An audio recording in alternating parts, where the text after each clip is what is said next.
Hello and welcome to the Cameo Show. I'm your host, Cameo. I hope from wherever you're listening today, you are safe and well. I am a little under the weather. I have a cold. I'm on some cold medicine. If I sound a little funny, that's why.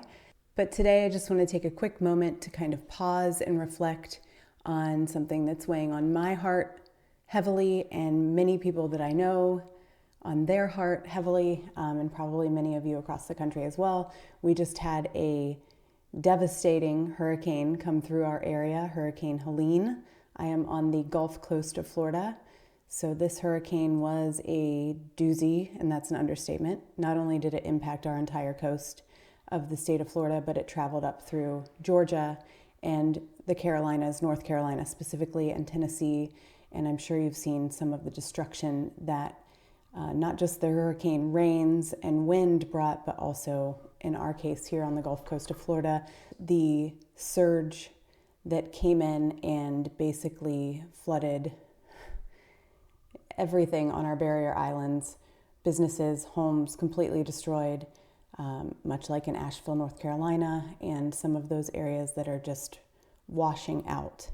It's just left devastation everywhere. And for those of us living through it, the reality is really weird because you're trying to continue on with normal life day to day, but it feels wrong to do so because there's so many people who are struggling and have lost everything. So everybody deals with all of this differently, and sometimes it takes me a little bit of time to recalibrate. Always looking for ways to help and be supportive. And sometimes that's difficult to know where to begin. But for many people who aren't directly impacted, life goes on. And even some of us who are indirectly impacted, life goes on. We have to work. We have to take our kids to school. We have football games and we have dinner and we have business meetings. And it's hard to go out and act like everything is fine when we know that for many others, everything is far from okay. It's been an interesting year as I reflect on it myself, because earlier this year, my hometown of Indian Lake, Ohio, was devastated by a huge tornado. And I'm all the way down here in Florida. There's this feeling of helplessness, knowing many of the people who were impacted there, my entire community growing up, and seeing the destruction that brought, my family members who are still living there, who are impacted and are still dealing with the nightmare of losing all of their things or rebuilding their homes.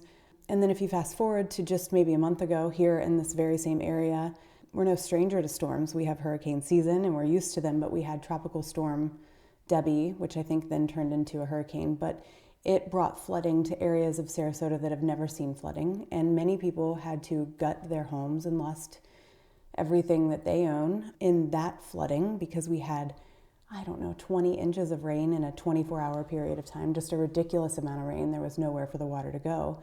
And then, here just maybe a month or so later after that storm, we had this Hurricane Helene that came through and the storm surge wiped out everything. So our beaches here are Siesta Key and Siesta Key Village, Casey Key, Lido Key, St. Armand's Circle is included in that, Longboat Key and Anna Maria Island. And I know that if you're listening, you have maybe visited one of those beaches. I mean, we are a very popular tourist destination and those beaches are beautiful, but they are unrecognizable at this point. The sand dunes have been flattened. There's been so much sand and debris brought onto the islands that homes are full of sand 3 feet deep in their homes. Pools are full of sand.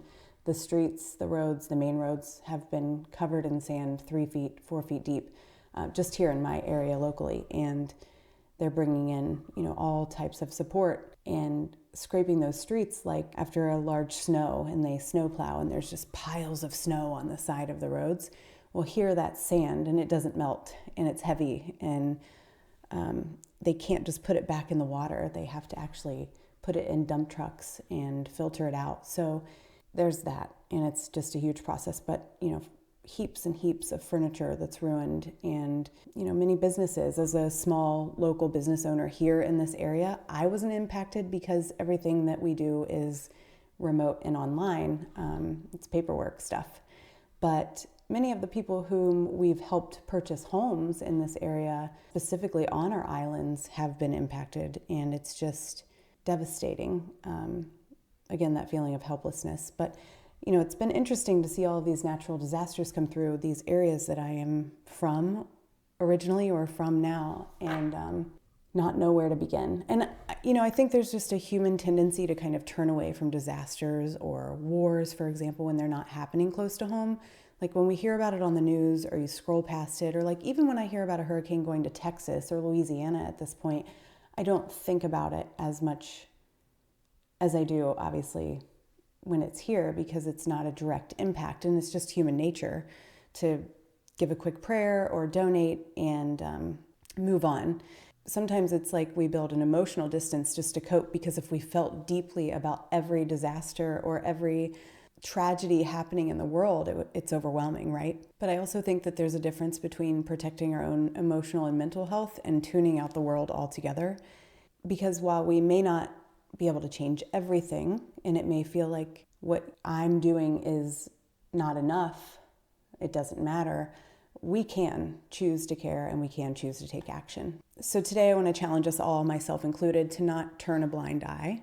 We can help in whatever way feels right to us. So whether it's by donating to a reputable organization, or providing relief to those affected by Hurricane Helene, or simply spreading awareness. If you can't donate your time, you can share to somebody else who may be able to make sure that people are more tuned in and ready to help. Every little bit matters. Skip the latte today. $5 matters.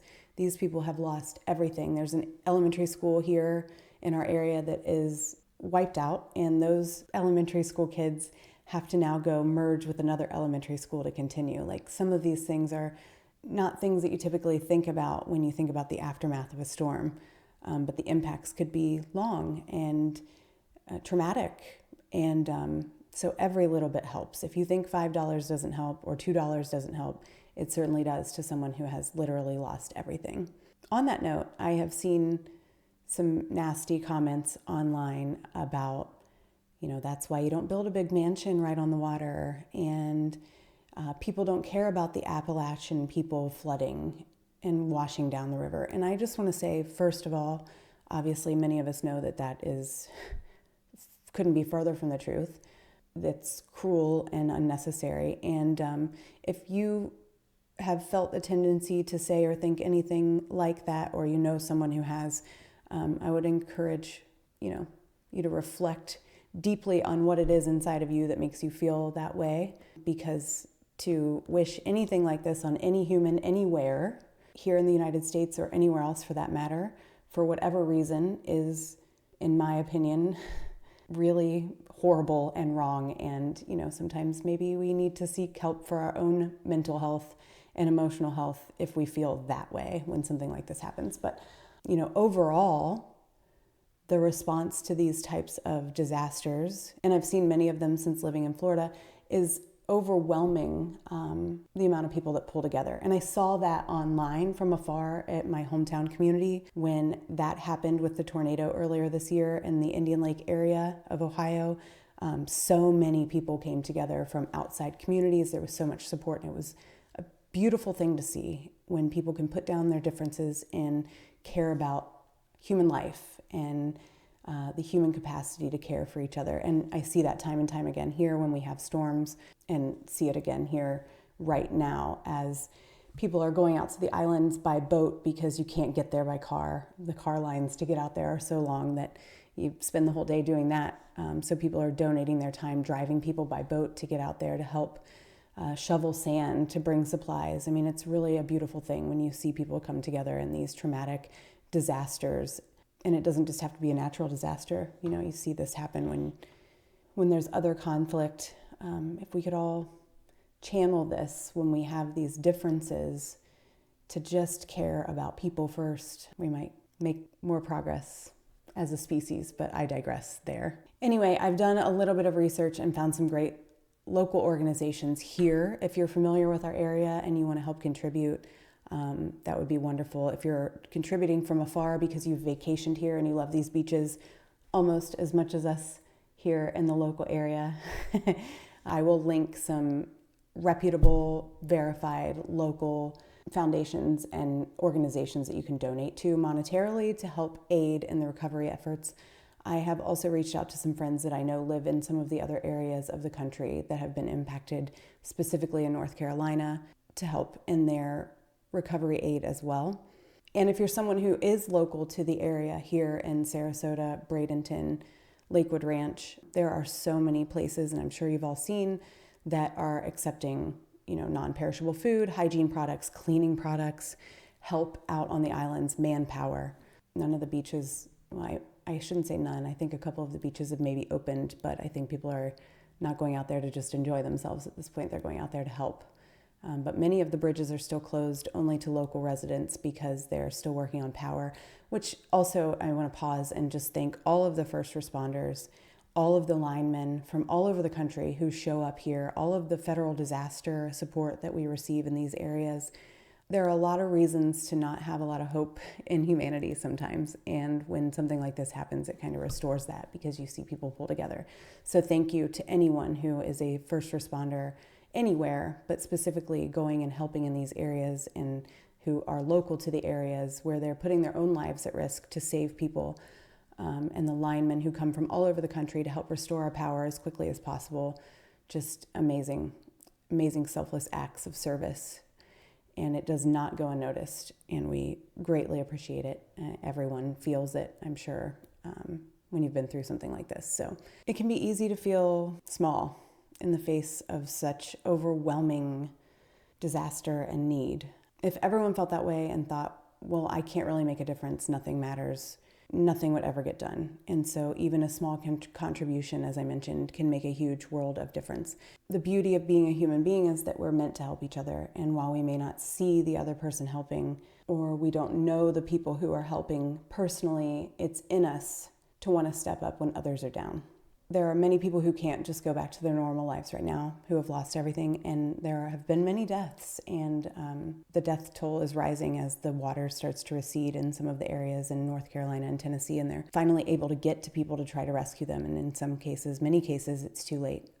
So let's choose to care, let's choose to help, and let's be there for one another, because that's what it means to be human, and share the human experience. Like I said, it doesn't always hit home literally and figuratively, unless it does truly hit home. And then you realize that things can change literally overnight, and that anything that we can do to help people who have lost everything is essential to the recovery of these areas. We have another storm potentially brewing that might be heading toward Florida. So let's hope that that is not happening over the next week or so. If you are a person who prays, please send some prayers up. And if you are a person who sends good energy, whatever your vibe is, please do that for the state of Florida and all of the surrounding areas that could be impacted by another storm. And also definitely please do that for these areas that have been impacted and need every little bit of love that they can get sent in their direction. Thank you so much for listening. If you want more information on how to donate, again, I'll have some links in the show notes, or reach out to larger organizations that you feel comfortable reaching out to should you want to donate. There are many, and everyone can literally use your help. So find one that means something to you that you know can directly help.